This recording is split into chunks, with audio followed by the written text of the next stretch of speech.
Olá pessoal, sejam todos bem-vindos aos comentários da jurisprudência do Supremo Tribunal Federal. Eu sou o professor Elton Kramer e vou acompanhá-los aqui nos principais comentários a respeito das decisões aqui no mês de agosto. Então, tudo que aconteceu até o dia de hoje, que é a gravação desse informativo, nós vamos trazer para vocês o que é importante para o seu concurso da advocacia pública. Sempre um compromisso nosso para trazer esse plus, ou seja, essa atualização nos seus estudos aí para o concurso público. Então vamos lá, o que eu separei aqui primeiro para vocês é um julgamento muito interessante a respeito da resolução do Senado Federal que havia reduzido o ICMS sobre produtos importados. Aqui, para quem não conhece, é a verdadeira solução para a guerra dos portos. Por que guerra dos portos? Porque vários estados aí para atrair a chegada de mercadorias importadas para sua região, principalmente aquelas que têm portos, né, seja onde o navio atraca, reduziam, davam benefícios fiscais. Então havia uma verdadeira guerra fiscal entre esses estados. Para solucionar isso, veio a resolução do Senado Federal unificando, né, a alíquota de 4% para todos os estados, indistintamente. Aí, claro, esse caso aí virou polêmica, foi levado ao Supremo Tribunal Federal e o Supremo deu uma resposta, né? Nós já temos aí a constitucionalidade reconhecida. Vamos ver aqui como que o Supremo, então, se comportou.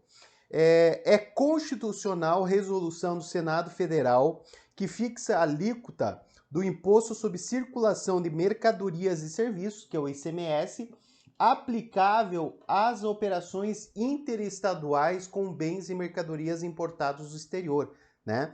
Então essa alíquota aí foi declarada constitucional.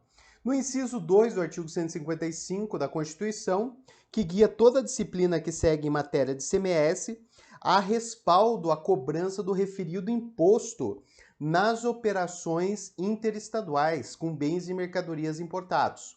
No texto constitucional afirma-se expressamente que o ICMS pode ser cobrado ainda que as operações e prestações se iniciem no exterior, né? Que seria o caso da importação. Além disso, de acordo com o artigo 155, parágrafo 2º, inciso 4 da Constituição, compete ao Senado Federal, por meio de resolução, o estabelecimento de alíquotas ICMS aplicáveis às operações e prestações interestaduais. Aqui já há uma análise do Supremo no aspecto formal, né? Se a resolução poderia ou não fixar essa alíquota. E ela pode, né? Isso que está previsto na própria Constituição. Assim, com base nesse entendimento, o plenário, por maioria, julgou improcedente a ação direta para reconhecer a constitucionalidade da Resolução 13 de 2012 do Senado. Vencidos o ministro Edson Fachin, né, que era o relator do processo, e o ministro Marco Aurélio, que enquanto era ministro do Supremo, né, agora ele está aposentado. Então veja, é uma decisão muito interessante, pessoal, até aqueles que estão estudando para provas de procuradorias estaduais têm que anotar esse julgamento. Então essa alíquota que é de 4%, já não foi objeto aqui, mas eu já estou lhes informando, né, a respeito dessa alíquota que é 4%, ela foi declarada constitucional. Isso quer dizer o quê? Que pode ser aplicado. A única coisa é que teve uma modulação dos efeitos, não coloquei aqui, mas eu já posso informá-los, né, que teve uma modulação dos efeitos valendo para o ano subsequente, ou seja, 2022. Então isso significa que as alíquotas que estavam sendo aplicadas pelos estados valem até o final desse ano, ok? Julgamento muito importante, julgamento de uma das matérias também mais importantes do concurso público de procuradorias e em especial para procuradorias estaduais, porque aí o imposto é estadual, ok? Outro julgamento aqui bastante interessante que eu trouxe para vocês é o julgamento do Supremo Tribunal Federal em matérias de competências legislativas. Aqui ele analisou uma lei estadual que permitia a venda de bebidas alcoólicas em estádios. Mas, professor, não está tendo nem jogo, né, com torcida e tal, mas está voltando, né? Ao pouquinho estamos voltando à vida normal. Então a gente precisa ter esse cuidado, né, especial aí a respeito dessa questão aí de estádios. Aqui, então, o Supremo disse que não invade a competência da União para estabelecimento de normas gerais sobre consumo e desporto, a autorização e regulamentação por Estado-membro de venda e de consumo de bebidas alcoólicas em eventos esportivos. Ante a ausência de nitidez do artigo 13A da Lei 10.671, que é conhecida como Estatuto do Torcedor, há espaço de conformação normativa aos demais entes da federação para, em nome da garantia da integridade física, regulamentar da maneira mais eficiente possível as medidas para evitar atos de violência. Essa interpretação decorre da teleologia da norma, que objetiva a redução de violência nas arenas esportivas. Ademais, além das disposições normativas não atentarem contra a proporcionalidade, no caso analisado, a norma impugnada atende ao disposto do Decreto 6.117 de 2007, alinhando-se às campanhas para consumo consciente e responsável e as outras medidas que devem ser tomadas pelos demais entes federativos e entidades responsáveis pela organização dos eventos. Com base nesse entendimento, o plenário, por unanimidade, julgou improcedente pedido formulado em ação direta de inconstitucionalidade ajuizado contra a lei do Estado da Bahia, que é a 12.959. Então, veja, é uma lei de 2014, não é uma coisa muito recente, mas estava pendente de julgamento e era uma lei que eu disse que liberou, na verdade, restringia o consumo de bebidas alcoólicas em estádios. Então, essa lei que vem complementar o Estatuto do Torcedor, que é uma lei federal, ela é constitucional, não há qualquer tipo de vício de inconstitucionalidade, nem formal, nem material, ok?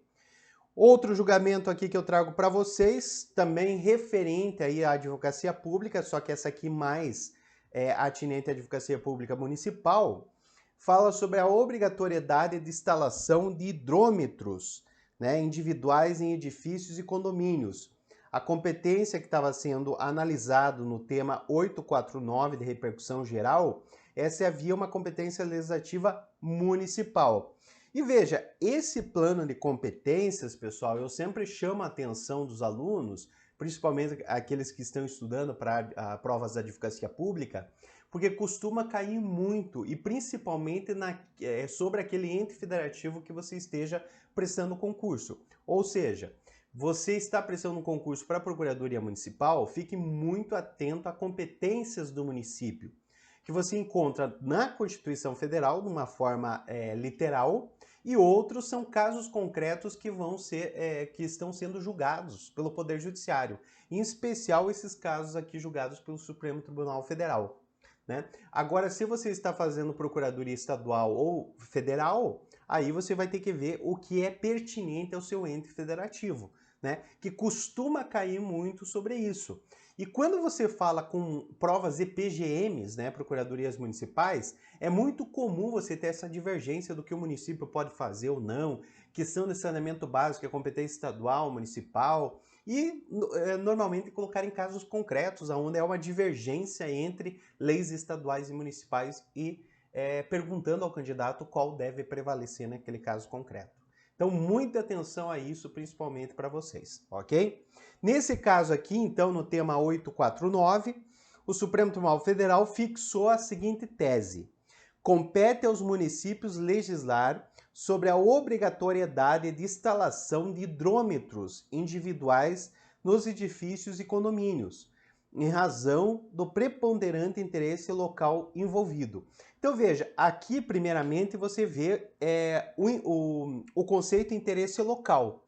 Se vocês forem até a Constituição Federal, o artigo 30 da Constituição fala que a competência municipal se restringe a assuntos de interesse local. E ele não fala o que é interesse local. Cabe você averiguar, então, o que é o interesse local e o que refoge, que seria mais interesse regional, que seria o Estado, e interesse nacional, que seria a União. Então, nesse caso, a norma precisa de complemento, precisa de interpretação. E aí, cada caso concreto é que a jurisprudência do Supremo vem balizando. Então, tempos atrás, tivemos um julgamento sobre saneamento básico, né? Veio o Supremo e disse, isso aqui é interesse local. Então, quem pode dar a palavra final? O município. Quando refoge do interesse local, muitas vezes vai para a mão do Estado e assim por diante. Então é importante você ter esse conceito, mas também ter um estudo sobre entendimentos jurisprudenciais, né? Para vocês saberem a diferença, o que é interesse local e o que não é. Por exemplo, controle de horário do comércio, né, daquela determinada localidade. Obviamente que ali é o interesse local. Então, quem vai legislar sobre isso? Os municípios. Por que o Supremo Tribunal Federal veio naquela decisão polêmica dizendo que os municípios é que vão definir as normas restritivas de combate à Covid? Porque no final das contas, quem vai definir o horário de funcionamento, se vai ter lockdown ou não, seriam os municípios. Porque pense, a lógica é o quê? Horário de comércio local, competência municipal, exceto das instituições financeiras, que aí já tem julgamento dizendo que é a União. Mas fora isso, nós temos competência municipal. Então não há nada de estranho frente a essas decisões que o Supremo tem caminhado nesse sentido. Aqui, só para explicar melhor, né, essa situação, esse caso concreto, o Supremo diz o seguinte: é constitucional lei municipal que disponha sobre a obrigatoriedade de instalação de hidrômetros individual em edifícios e condomínios. Isso porque o fornecimento de água é serviço público de interesse predominantemente local, que está lá no artigo 30 da Constituição, né? Assim, a competência para legislar sobre a matéria é dos municípios, conforme o artigo que eu acabei de citar para vocês. Então aqui é uma identificação, né, clara, até bastante clara, a respeito do interesse local. Muitas vezes a gente não tem essa claridade, né, sobre os argumentos, sobre aquela determinada situação. Aí você tem que averiguar, tem que pesquisar. Mas quando você já tem jurisprudência, obrigatoriamente você tem que seguir esse entendimento jurisprudencial, que já é um parâmetro aí a respeito da interpretação do conceito constitucional, ok? Vamos a outra decisão que separei para vocês em matéria de controle concentrado de constitucionalidade. Outra matéria aqui muito importante para quem vai fazer prova de procuradorias municipais. Por quê? Porque mexe aqui ó, com lei orgânica municipal. Então isso aqui costuma cair muito em prova de direito constitucional. Qual foi o teor? Aqui uma DIN, né, a DIN 5548, foi julgado pelo plenário virtual, né, o julgamento virtual do Supremo, e foi fixado, não foi fixado, desculpe, foi seguindo o seguinte sentido: não se admite o controle concentrado de constitucionalidade de leis ou atos normativos municipais em face da lei orgânica respectiva, né? Não compete ao Poder Legislativo de qualquer das esferas federativas suspender a eficácia de lei ou ato normativo declarado inconstitucional em controle concentrado de constitucionalidade. Aqui há duas situações, né? Primeira situação, você não tem como declarar inconstitucional uma lei municipal contra a sua própria lei orgânica, ou seja, a lei orgânica do município. Embora tradicionalmente, até doutrinadores dizem que a lei orgânica é uma espécie de constituição municipal, juridicamente ela não é interpretada como tal, né? Então só existe a Constituição Federal e a Constituição Estadual. Normalmente o guardião da Constituição Federal, o Supremo Tribunal Federal. Guardião da Constituição Estadual, o Tribunal de Justiça. Então você tem até uma ação, né, normalmente chama de incidente de inconstitucionalidade, que é julgado pelo Tribunal de Justiça, no qual você tem até um controle levado ao Supremo através de recurso extraordinário. Mas contra a lei orgânica você não tem qualquer forma de controle de constitucionalidade. Ali, na verdade, nós temos um chamado controle de legalidade, porque a lei orgânica não é Constituição, mas também ela não deixa de ser lei, ela é uma lei, ele tem status de lei. Só que ela não é Constituição, portanto não teria um controle de constitucionalidade. Então uma lei municipal que ofende a lei orgânica deve-se ter, nesse caso, um controle de legalidade, no qual você pode ter via o Poder Judiciário de primeira instância, através de um mandado de segurança, por exemplo, eventualmente se tiver um caso concreto envolvendo controle difuso, ação civil pública, ação popular, que não pode ser contra a lei em tese, mas você vai proteger um determinado caso concreto, e ações aí de cunho individual. Você não pode ter um controle concentrado, porque não há Constituição, não há status constitucional para você fazer esse controle, tá? E nesse caso ainda entendo que o Poder Legislativo não pode suspender a eficácia da lei, porque nesse caso só caberia ao Legislativo Federal, não no caso nem a Assembleia Legislativa e nem a Câmara de Vereadores. Com base nesses entendimentos, o plenário julgou procedente o pedido formulado em ação direta para declarar a inconstitucionalidade da expressão ou lei ou ato normativo municipal em face de lei orgânica respectiva, que estava na Constituição do Estado de Pernambuco. Então essa previsão aí não atendia ao parâmetro constitucional, ou seja, estava criando um controle de constitucionalidade aonde não existia, ok? Essa é a divergência que você tinha com o parâmetro constitucional. Mais uma decisão que eu tenho aqui para vocês. Hoje o nosso vídeo não vai ser tão longo, né? A gente teve poucas decisões, mas eu tentei pescar as principais para vocês. Inclusive, vocês vão receber um material e vocês podem acompanhar essa videoaula para vocês aprofundarem mais o entendimento. E, claro, a gente sempre deixa a dica para aprofundar mais ainda. É uma decisão importante, salientada pelo professor, pega o acórdão, dá uma olhadinha, vê os votos, vê a fundamentação, que isso é impossível da gente traduzir tudo para vocês aqui. A gente dá a diretriz, a gente dá o resultado e a diretriz.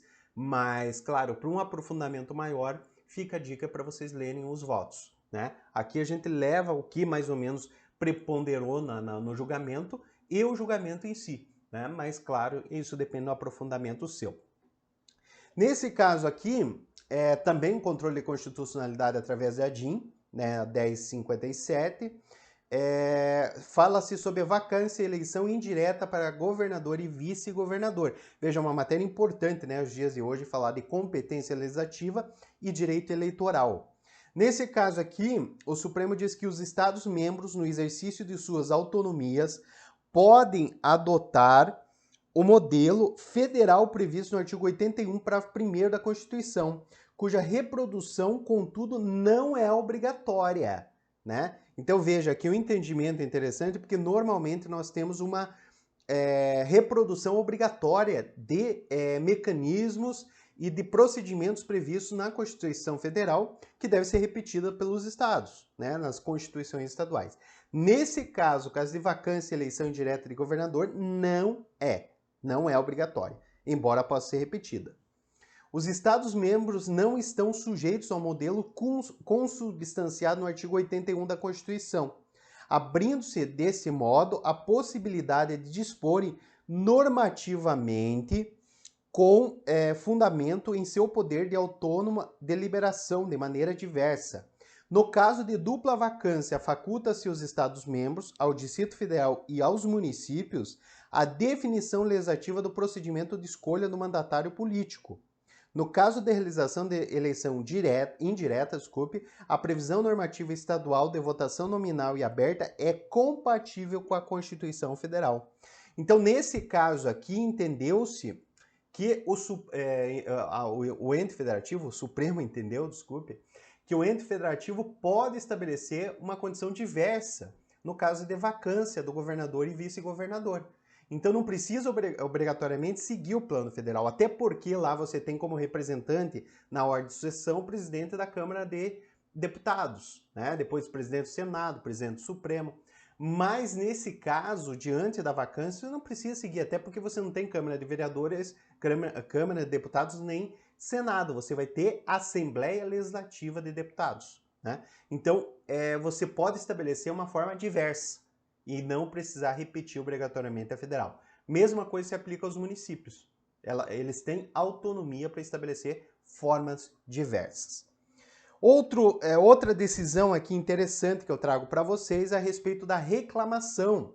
Se há uma legitimidade do Conselho Seccional da OAB na questão de habeas corpus de ofício e a incompetência da Justiça Federal em busca e apreensão. Essa é uma reclamação, a 43479, que o Supremo decidiu o seguinte: os conselhos seccionais da Ordem dos Advogados do Brasil possuem legitimidade para ingressar com reclamação perante o Supremo Tribunal Federal em defesa dos interesses concretos e das prerrogativas de seus associados, nos termos da expressa previsão legal.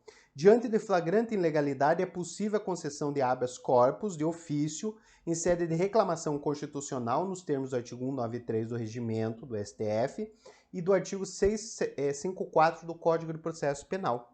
Então aqui se abalizou essa legitimidade da OAB para a defesa dos seus associados, ou seja, dos advogados, aí no caso de ajuizamento de uma reclamação, e no âmbito da qual foi deferido habeas corpus em defesa do advogado, ok? Outra decisão também muito interessante que eu coloquei para vocês é o julgamento da DIN 1905, e se fala de um controle de eficiência criado pelo Poder Executivo, mas colocado sob o âmbito do Poder Judiciário. É possível? O Supremo diz que não. Diz que é inadmissível a previsão de controle de qualidade a cargo do Poder Executivo de serviços públicos prestados por órgão do Poder Judiciário, ou seja, a interferência de um órgão no outro, né? Isso aí não é admitido. A possibilidade de um órgão externo exercer atividade de fiscalização de atividades do Poder Judiciário sob pena de sanções pecuniárias e controle de orçamento ofende a independência e autonomia financeira, orçamentária e administrativa do Poder Judiciário, consagrados no artigo 99 e artigo 2º da Constituição Federal. Então aqui um caso bem interessante, pessoal, que mexe com a autonomia dos poderes, que hoje está muito em voga, né? Todo mundo está discutindo essa questão de interferência, usurpação de poderes entre Poder Judiciário, Poder Executivo e Legislativo. Então fica uma decisão aí para vocês estudarem.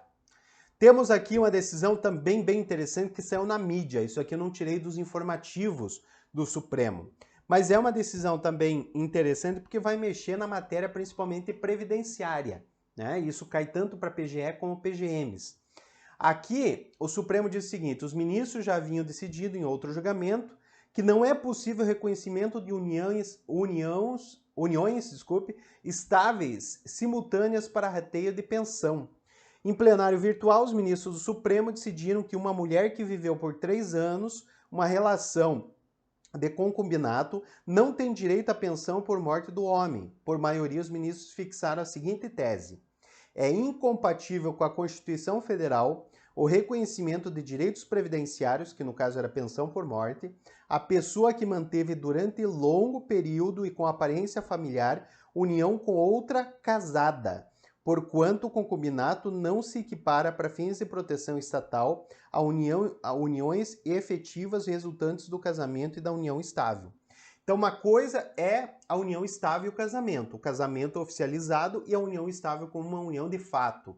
Agora, o concubinato, que é aquela relação paralela, né, que você tem a esposa e tem a amante conservado como se fosse esposa, não vai gerar efeitos previdenciários. Então, o Supremo Tribunal Federal já retirou essa tese para efeitos previdenciários, tá? Uma decisão, acho que bem importante, principalmente em matéria de direito previdenciário, eventualmente poderia ser cobrado na matéria de direito constitucional, mas também é possível cobrar na matéria de direito civil, caso tenha na ementa direito de família. Então, nessas 3 searas aí é possível cobrar essa decisão do Supremo, ok?